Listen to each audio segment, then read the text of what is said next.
The Tim Heale Podcasts. Ordinary people's extraordinary stories. Welcome to the Tim Heale Podcast. In this episode, I'm going to have a chat with Maggie. Maggie's going to tell us all about her life. So, Maggie, if you could tell me when you were born, where you were born. We'll leave out when. We don't ask ladies where they were born. If you could describe what it was like where you grew up, the schools you went to, and the education that you received. Yeah, definitely. Thanks for having me.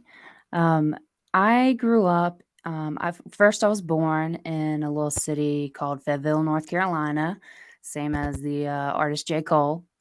And I don't mind telling my age because I'm still young. I was born in 1993, so I just turned 29. But yeah, my mom was told they didn't think I was going to make it. I wasn't supposed to live 24 hours. And I was a really big baby when I was born, and my mom never let me forget that.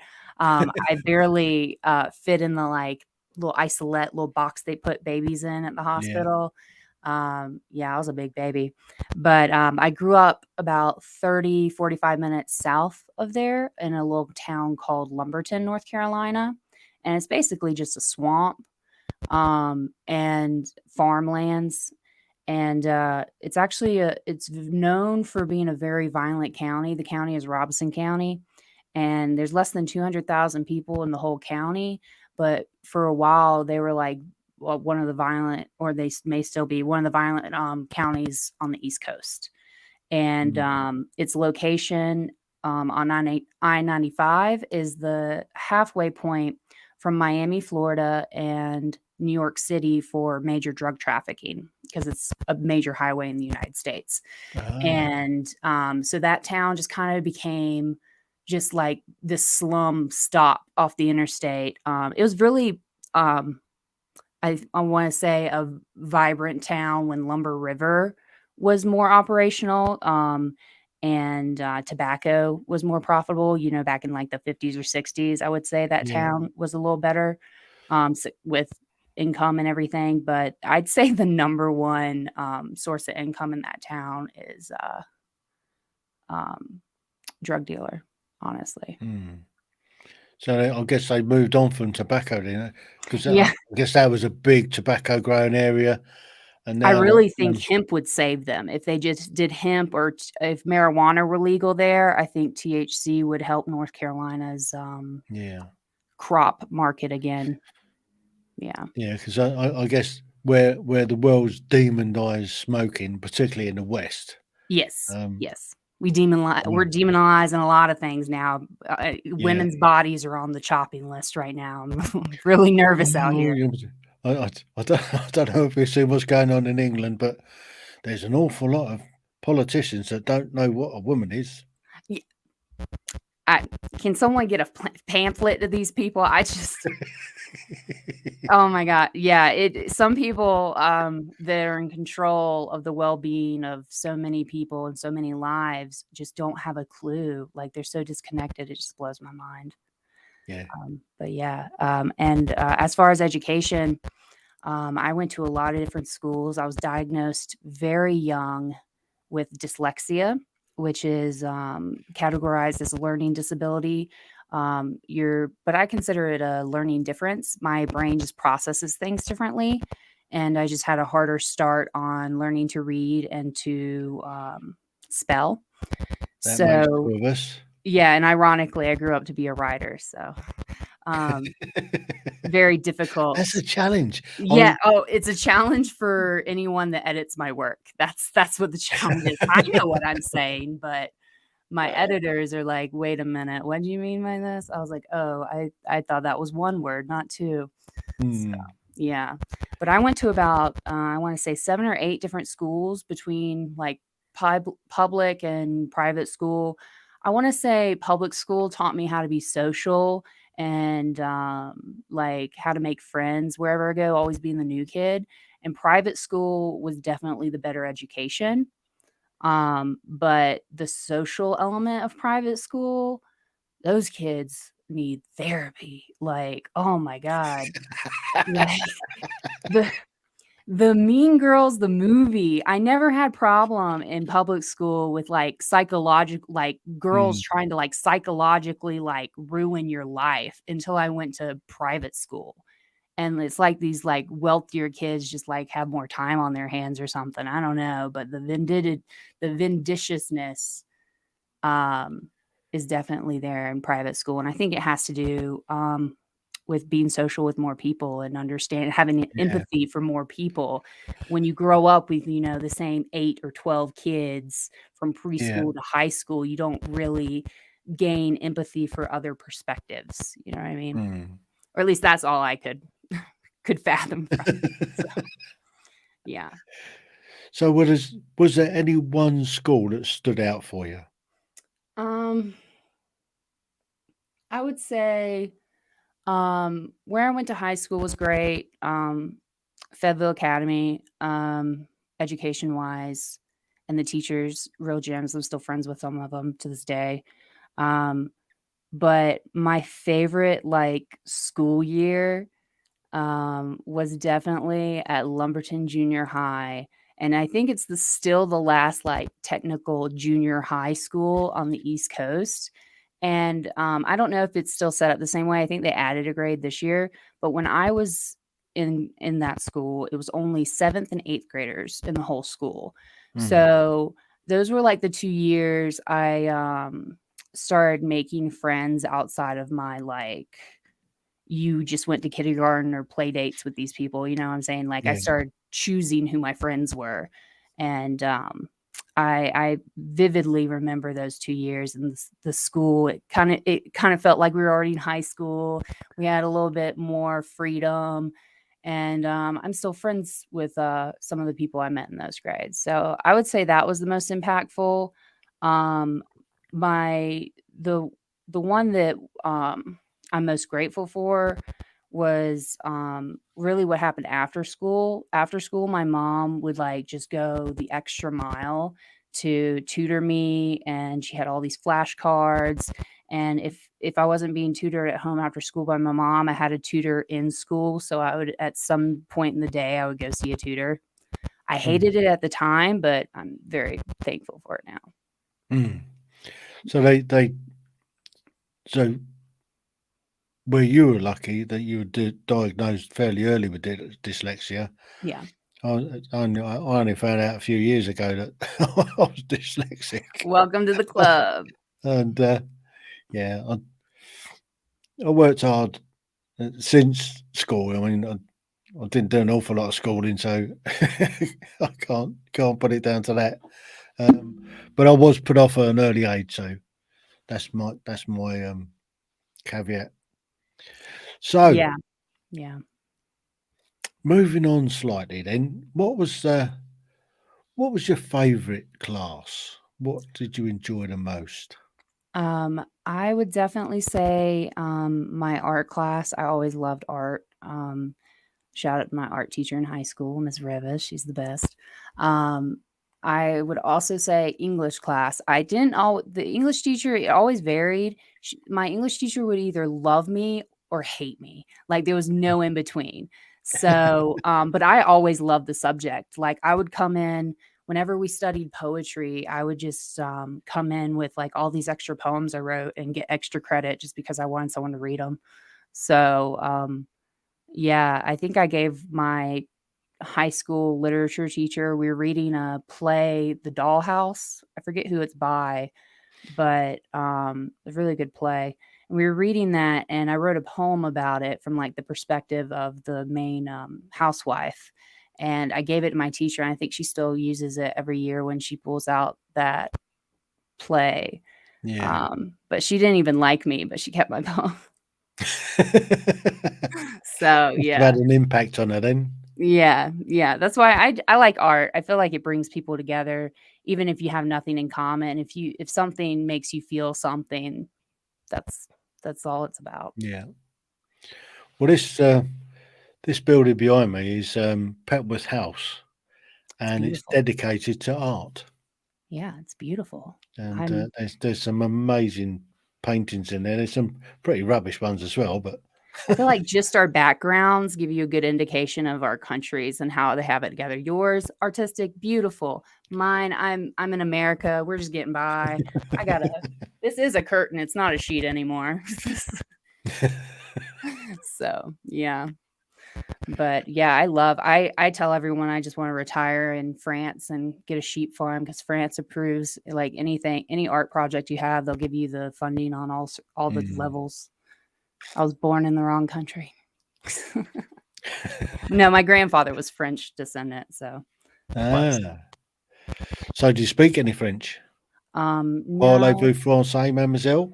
Bonjour, comment allez-vous? Oh, That's all I très know. bien. That's it. That's all I got. Je m'appelle Tim. I would love to learn though. I really should put that on my to-do list. I think it's a beautiful language. Stick on a bucket list. Yeah. I think language is beautiful. It's probably why I write so much poetry. I like words, ironically, and they were my biggest hurdle when I was a kid. Didn't like them too much. I still don't really like to read, ironically, but I love to write. And I've always written. The first time I was published was 4th grade. I would walk around the house like skipping, and I would just be saying poems out loud, and my mom would write them down because I couldn't spell. So, yeah. Brilliant. So, what was your worst subject then? What one did you like the least? Math, specifically geometry. Yeah. I remember specifically my geometry teacher. I don't remember her name. I feel like her first name might be Nancy. I don't know why. In high school, we were always calling teachers behind their backs by their first names. It was like a power high. I don't know. And I don't remember her name, but one day I remember I had a test or something and I just guessed. And she was like, no, you're wrong because you got to think about the lines that aren't there. And I was like, you mean like invisible? And she was like, yeah. And I was like, okay, well, I don't think I can understand this class legally at school. I don't. I smoked weed in high school. I was like, I don't think I can understand this in school. But yeah, I just did not get geometry at all. And American government, hated that class. That teacher sucked. Yeah, he tried to literally get me like arrested and charged criminally for plagiarism in a paper I wrote because I quoted a definition like verbatim, like word for word a definition. And I don't remember his name either, but he never caught me sneaking out for lunch. So crazy. Yeah. I feel like teachers is hit or miss. Well, one, they don't get paid enough. And the education system out here is just so broken. But all the teachers, I remember more of the teachers that were really, really good, like genuine, just great people. Like both of my Latin teachers were really great teachers. My biology teacher, a few English teachers. My chemistry teacher was so sweet. Yeah, I had a public speech class. That was fun. It was a lot of fun. High school was fun. I'm glad I went to private school for high school just because I appreciate the education now. I feel like I wouldn't have gotten as much because my hometown high school, it had like 4,000 people and it was like 4 different schools like meshed together. They had like one-way hallways. They had so many kids. Like you couldn't walk a certain direction down hallways. Like it was basically a prison. So I'm just really glad I didn't go there. But I still heavily associated with a lot of like my hometown friends. And that's what I wrote my film about. I actually named it after like our elementary school we all went to because that was like the name of our neighborhood was Tanglewood Elementary, and the mascot's a teddy bear. So it's got all these like very visual, innocent qualities, but what we're doing in the film is like destroying our innocence and like being adolescents in a very violent, poor town, with nothing to do.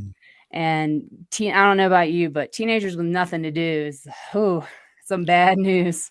So yeah. Didn't have that problem when I was growing up. Oh, I'm sure you did. You just didn't hear about it. Well, I don't know. It was not getting caught mainly. Yeah. That Oh, was the yeah. key. Don't get caught. Yeah. We Well, never we really got learned caught that from either. an early age. Don't get Yes. caught.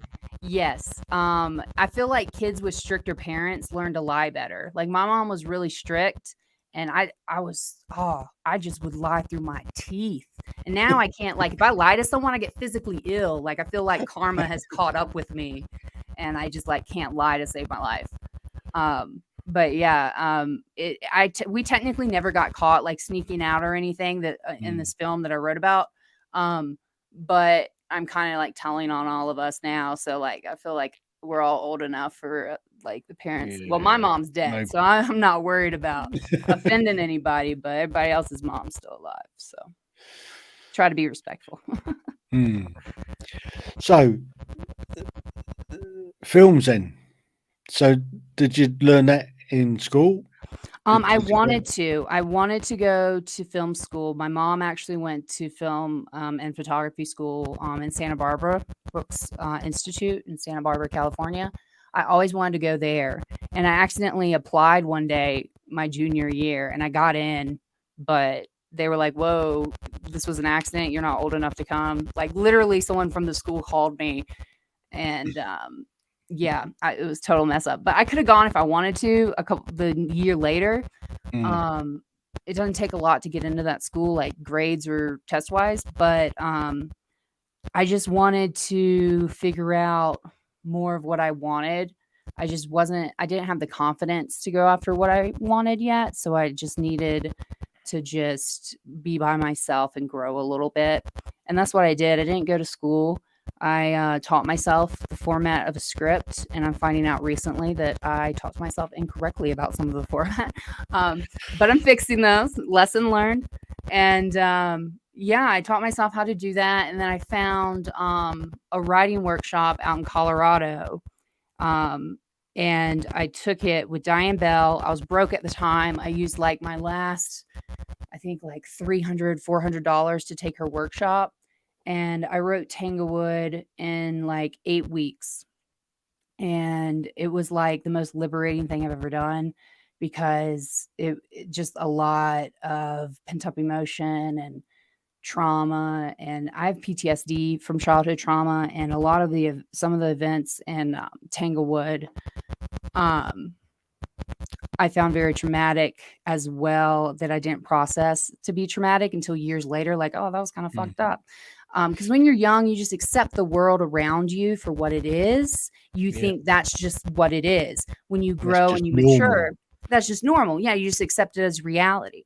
And then when you go out into the world and you realize what's right versus wrong and what's nurture and what's, abuse, things start to click. And a lot of things clicked at once with me. And that's how I found out I had PTSD, and I was very sick for a couple years, and just getting back to the point where I can like function on a daily basis because my body reacts physically to anxiety. It's pretty shitty.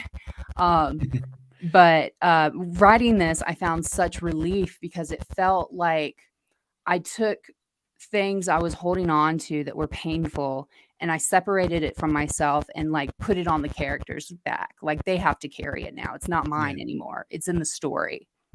So after doing that, I just kind of like poured into my work. I wrote Swimming in 2019, and I have 2 more collections poetry-wise coming out.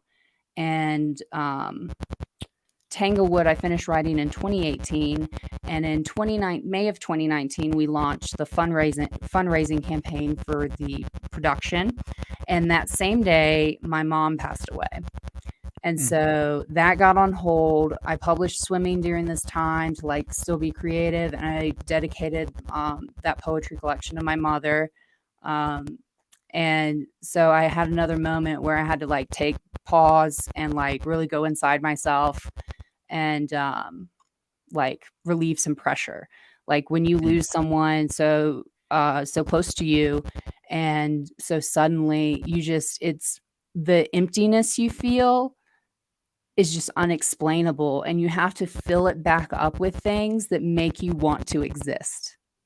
Yeah. Like I had to ask myself every day, like, why do I want to be alive? Like what is this for? And for me, it's writing, it's expressing myself, it's making art.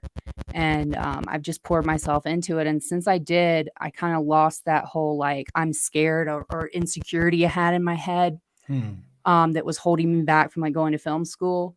Um, Now I'm at the best part of like my career's just getting better. I've gotten all my key crew members I need to move forward with my production and get the full funding. And it's all falling into place. And I'm very thankful. I'm very humbled. And it just feels like just the beginning of what's to come for the rest of my life. And it's a cool ride. Yeah, absolutely. So where are you with the book then? With the film? The film, we are still in pre-production. So I'm in the process of tuning up the spec script so it's nice and clean for hiring crew members and getting funding. Currently, like this, I think it was Tuesday or Wednesday, literally this week or last week, my executive producer had major surgery. So when he's healed, it'll move a little forward. We're kind That'll of just slow things down a little bit then. yeah. So, So don't want to, se- push him. send him a message. Tell him to stop malingering. No, I'm really thankful for him. He's been so wonderful, and oh man, he's already wearing so many hats on this production. I'm really thankful. His name is Jason Sherman, and I'm really thankful for him.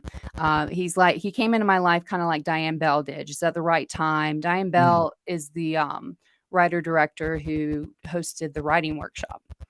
And she's a famous award-winning writer director, and she just kind of became my mentor because when we met and she read my work, I reminded her of like a younger her when she had her story that just drove her.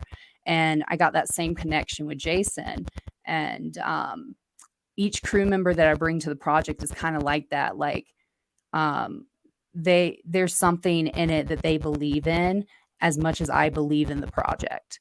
And so when you get crew members like that, or people in your corner that support you in that manner, it just makes every element of your work that much better. Like when I hire someone, I want them to make what we already have better. And so I'm just really excited. We're gonna make one hell of a film, and I'm pretty stoked about it. Yeah. Have you got a major sponsor? Like I said, we will. Nothing can be announced just yet. That'll be all handled by my producer once he's healed and everything. Everything will be moving forward. But I have the score team, so the people who will be doing the music and the soundtrack. Jenna Desmond and Corey Campbell, they're musicians out of Charleston, South Carolina. The amount of talent these two just have in their pinkies, like they are just the most incredible. They're incredible. Like you could hum something and be like, hey, I kind of need something to sound like this. And by the end of the day, they'll send you something incredible. It blows my mind how much talent they have. And they've done a few scores on a couple of different movies. So the music for me for storytelling is very important. I always hear a scene before I see it. Yeah. So having such talent in the music department on this story just means the world to me. So Charleston, South Carolina is going to be a real big involvement on this project with the music scene. And we'll be filming in Augusta, Georgia. So the thing about filmmaking in the United States is depends on the state. Some states are really expensive. North Carolina is really expensive to film in.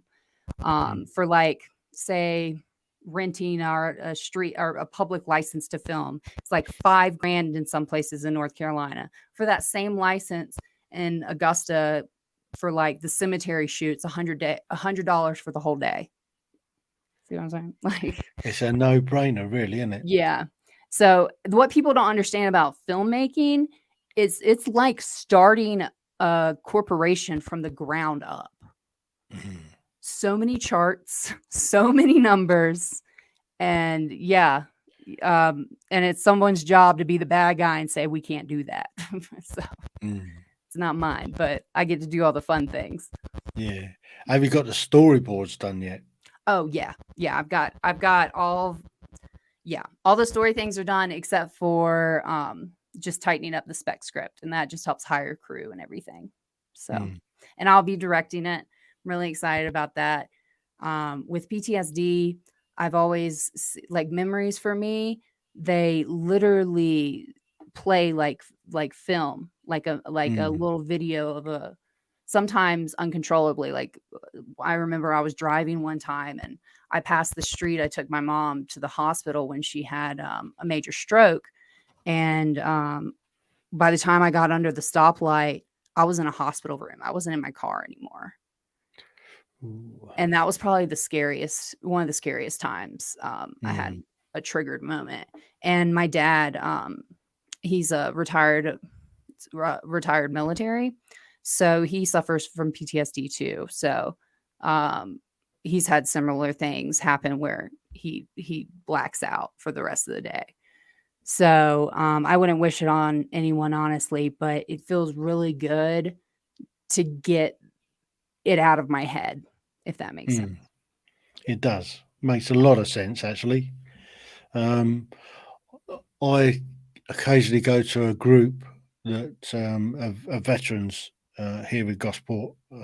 They meet up once a week, and it's a support network, and they've all got complex PTSD, and they're supporting each other, and they've got professionals come in and help out. And I've been down there a couple of times. I haven't got PTSD, but I can relate to what they've gone through because I've dealt with a lot of it um, in my latter part of my career, where I was a welfare officer. So Oh, yeah, that takes a special kind of person. yeah, it's a it's been a challenge, Yeah. but to understand what's going on in somebody's head that's seen some pretty horrific stuff, um, yeah, Yeah. it's understanding what's going on and then being able to help along the way.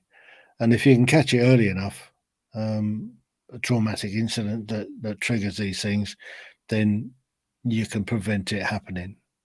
Yeah. And that's what we do in the British military. We call it TRIM, so it's trauma incident management. So when the guys uh, are out and put it in a military context, Yeah. when they're out on the ground and they've had a traumatic incident, somebody's been killed out on the Yeah. street, and then 72 hours after the incident, you get a trim team comes in. They speak to everybody that's been involved with the incident, and they put them into categories, whether they're going to have a group talk together, whether they're going to have an individual, etc., etc., and they're going to go forward like that. And what they're going to do is they'll assess everybody. They'll give them a briefing, but it's not unusual to have the feelings that they're going to be having, and to keep a record of what's going on, and then 30-day point, then they'll go back in and they'll re-interview everybody again to see if anything's changed, and at that point or the previous point, that they'll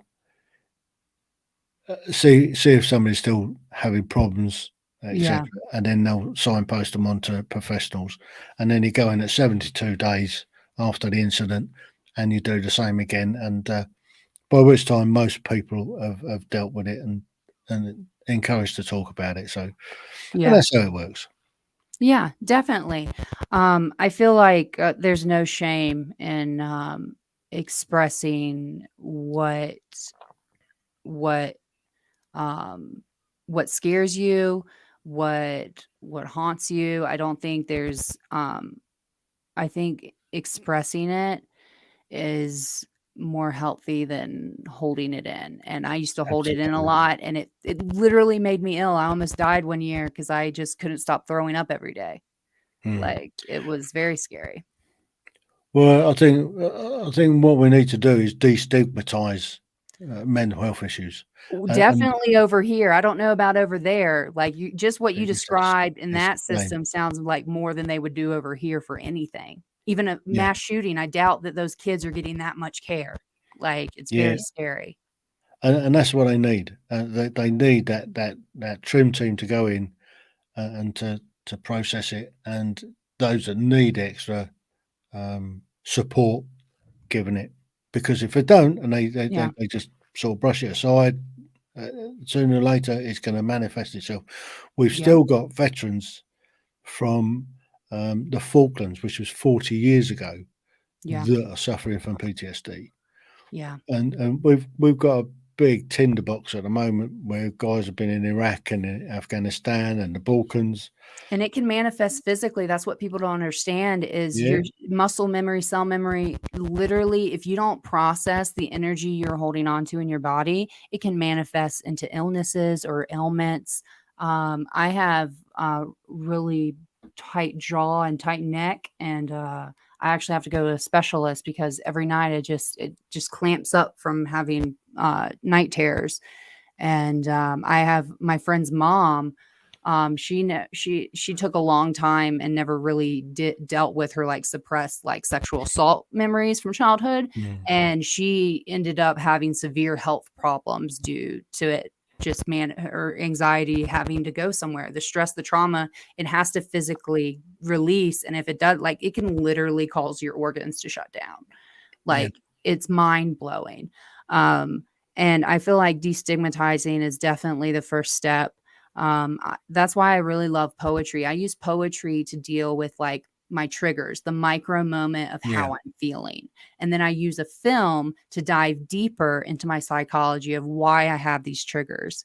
And I just express it through the characters and I just leave it there. mm, Um, so, and I found with my poetry, a lot of people have reached out that it helps them with their mental health, and just to know that they're not alone and to put words to how you feel can make the world a difference. Because even if you don't know how to say it, once you like, if you find how it's expressed and it clicks, it just, the the relief you have in not feeling so isolated, I think it's priceless. Whenever yeah. someone tells me that, it's really that's why I keep publishing. I would keep them all. I would just not publish them if you know what I'm saying. But the fact that people are like, this does something for me, I'm like, oh, cool. Well, I'll keep putting them Mm, out into the world because they work for me. But I don't need you to read them to work for me. You know what I mean? So, yeah. but I'm just glad that happens. So, Well, I mean, it's one of the sayings that they have over here. It's okay to not be okay, and yes. and and to talk about your issues. And it's difficult. I mean, particularly for I guess men, and military types, because for so long it's seen as a weakness, Hmm. and it's just not. It's not. I think it's a strength. I think to have humility and to be able to admit your weaknesses and to acknowledge what you need to work on, I think that's the biggest strength in the world. Because if not, like, I don't, those kind of people, and most of them are in the government. um, yeah, yeah, we definitely, I feel like if mental health and wellness were a part of all of society, I feel like we would just be so much farther as a species. Yeah, and that there's an echo. Oh, I got an echo. Uh-oh. It's okay. Is it gone? Oh, now we've got a buzz. Oh no. I think my computer battery is not it's old. It might be a buzz on my end. All right. Oh, It's an old computer. so But yeah. it's gone. Okay, Or good. nearly. No, it's not. It's back again. I guess we could probably just about fight through. That's all right. I really like your tie. Is that a Yeah. specific brand? This is from 15 UK Psychological Operations Group tie. So it's a military tie, It's official. and we've got the stag's head on there. Oh, That's the stag's head, and it's the tri-service colours. So it's the Navy, Army, and Air Force colours. that's awesome. My grandfather was in the Air Force. Yeah. This So side there of you the go. pond. Yeah. Yes. Well, I've worked with quite a few Americans over the years from different operations. Worked with I think it was a 24th View in Kosovo in Yeah, 2000. he was in World War II and did the 100-mile walk with the Jews with a broken back. Ouch. Yeah, he's no longer with us. He's been dead like 23 years, but he had some stories. I'll bet. Yeah. Well, that's a story of that. That is. They even made a film out of it, I think. Yeah. Oh yeah. Yeah. Some crazy stories.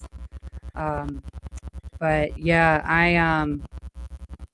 and that's probably another reason I always love to tell stories is my grandparents. My grandfather always had the war stories, and then my grandmother every night read me like old fables.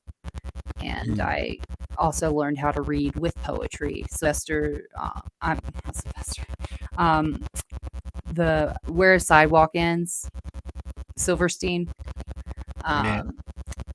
He's an American poet, and I feel like poetry just clicked with my dyslexia. Just the rhythm of it just made sense, and it's been guiding me ever since. I feel like I was born to write poetry. I don't know. When it comes to writing and creating, I feel a physical pull to it. Like I have to do it. Yeah. Yeah. So swimming, what's that about? Swimming. Yes. So swimming is a inner dialogue of different years of my life, just different poems from my perspective. And the little poem on the back is called Swimming. And it goes, somebody told me, find what you die for, and then drowned in it. I put pen to paper and just started swimming. And again, that goes back to when my mother passed. I kept had to find why I wanted to wake up every day, and I had to fill that emptiness back up with purpose and meaningful moments and wanting to be present. And that's where swimming came in. Like, what would I die for? And it's writing. So I put pen to paper and I just started swimming. Wow. Yeah. That's inspirational. Yeah. So I dedicated that book to my mother because she always wanted me to publish a collection of poems. And I really wish she had lived to see it. But I think she would have loved it. It's a lovely little book. It's printed through Barnes & Noble Press. I currently don't have international shipping on Barnes & Noble, but if you order directly from my website, maggielogic.com, you can order a book from anywhere in the world. I've actually sent a few copies to London. I had a old pen pal I met at Disney World, and she was from London, England. And we've been friends since we were like 9 or 10 years old. And I sent a book to her and a couple other people. So my book's swimming around out there. And I also have an audiobook for swimming. It's me reading the book. And there's also really lovely music made by Jenna Desmond and Corey Campbell. They are wonderful composers. They're the same composers for my film. And it's on Spotify, iTunes, YouTube, any music streaming service. And it's very relaxing. If you can't do the book, the audiobook is free to stream. So It's on Audible as well? Yes. So it's on Spotify, on iTunes, any music streaming service, Amazon Music, any of them. You can stream Swimming by Maggie Daniels, and it's me reading the book with great music behind it. So, yeah. I might download that then. Yeah, it's very lovely, and I've been told I have a very sensual voice. Actually, friends that have known me my whole life, they'll play the audiobook and they're like, "Oh, that's great. Who'd you get to read?" Me. They're like, especially my guy Really? friends, they're like, "Who is that? Can I get her number?" I'm like, "It's me, bro. It's me." Like, it says by Maggie Daniels, read by author Maggie Daniels. I was like, I'm in character. I'm reading. So yeah. So where did you do it? I actually recorded at Plan 9 Studios in Denver. Mike Henderson, he's a really great guy. He does sound usually for movies.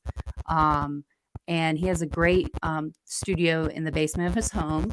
So we knocked that out in, I think, 1 or 3 studio sessions. And yeah, I realized when we recorded it, I hadn't read those poems out loud, like all together. And they get pretty dark and pretty like inner, like just anguish and depression and different variations of moods. And I hadn't read them out loud all at once. And it's really, it really hits you when you're the, I'm a piece of shit and all these, bad, I hate myself poems, so getting through those like darker poems, like it was really, it physically took a toll on me. And I felt so good afterwards. It felt very, very therapeutic.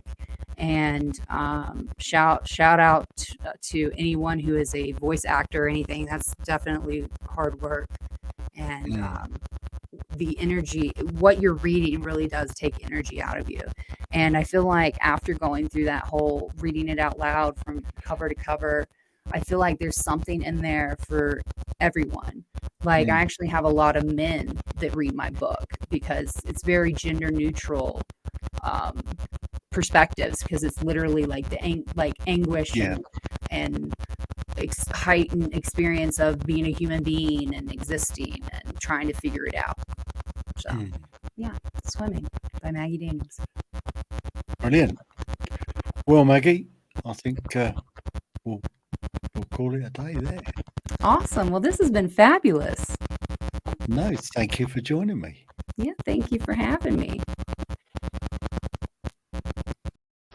The Tim Heale Podcasts. Ordinary people's extraordinary stories.